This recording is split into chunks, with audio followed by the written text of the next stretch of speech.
guys have been with us, since training camp.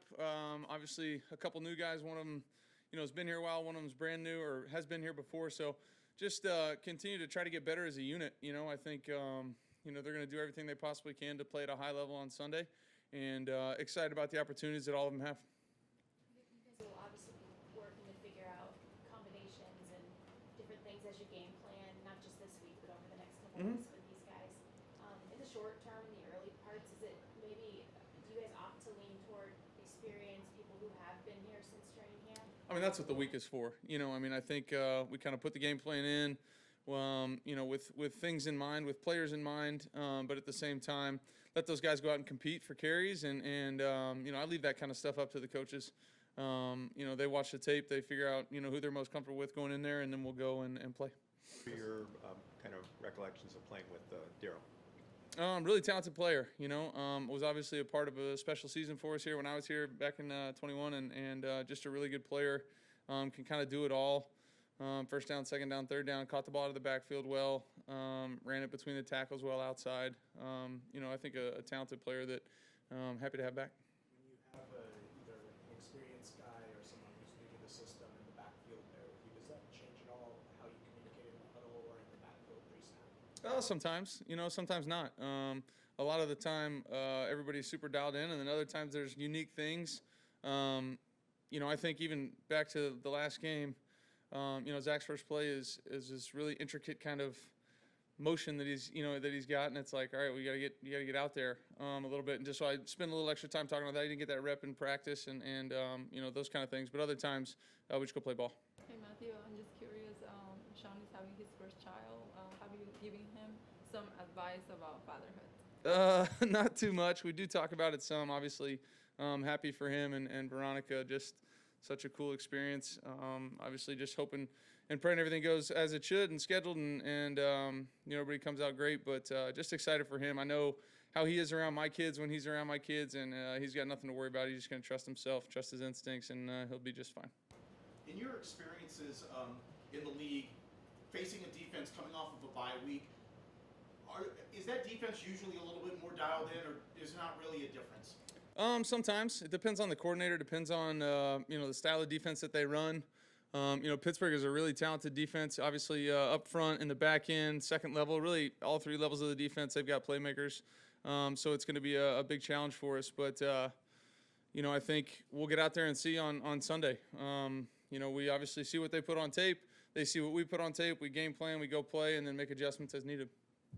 When you're game planning, going back to Zach Evans, Sean had said about depending on what you can do in practice, showing cards and reading two plays, or reading plays. Is it two plays? Is it the ability to, when you audibilize, that he can pick that up?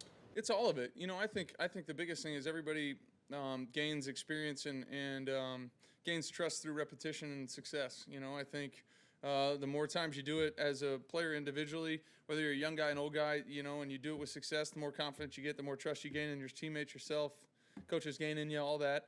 And not to say that when we do, have something go not the way we want it to go, that we start all the way back at zero. We just correct it and move on from there. So I think, the more often that we can do those things as a unit, and that includes the backs, that includes the tight ends, receivers, myself, guys up front, the more often you can go out there and operate on the same page, execute, and have success with it, the more confidence you get in each other and the more trust you get from the coaches, and it goes from there. So that's definitely a piece of it, and being able to operate with our, two calls in the huddle, whatever it is, yes, but it's also just going out there, trusting yourself, running with the ball or catching the ball, whatever it is that your job is, and doing that with success and building trust. Matthew, that, a couple more guys. The 21-yard pass to Cooper on the sideline on the 3rd and 9 in the fourth quarter.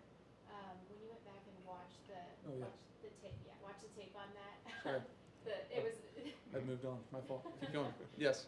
What did he do technically on that? It seemed like a high degree of difficulty. Yeah, that was a tough one, but we got it done. No, I loved it. We jumped the ball there, and he ran a great route. Obviously, did a nice job at the top, kind of doubling up the defender. And 33 was kind of sloughing off underneath, so I had to kind of put it into a spot over there on the sideline. And he did an amazing job on the sideline with his feet. Tried to put it into a spot where only he could get it, because when I'm cutting it loose, I'm not sure if 20 is going to have an unbelievable break on it, a halfway decent break, or not a good break. You know, I'm just trying to put it into a spot where if he does have a great break, we got a chance at completing it. And Coop obviously did his thing. He didn't have that great of a break on it and was able to put it into a spot. And then, you know, the finish is what those guys work on every single day. You watch them over there with Yarbs doing sideline drill, trying to get their toes in, and Coop was able to do it, which is awesome. And if I could, Yep.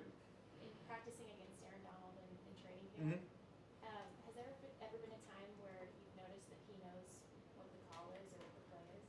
Yeah, I mean, he's always listening. You know, he's always listening. I would imagine if I was him and he didn't get double teamed, he would got to be thinking it's run away, right? I mean, I don't know. If I'm him, I'm thinking everybody's double teaming me until you know, I get a single, then it's some kind of run play away or something. But no, he's an intelligent player. He's hearing our calls. We had a situation. He was trying to move away from the point. We were going against our defense maybe last Friday or 2 Fridays ago.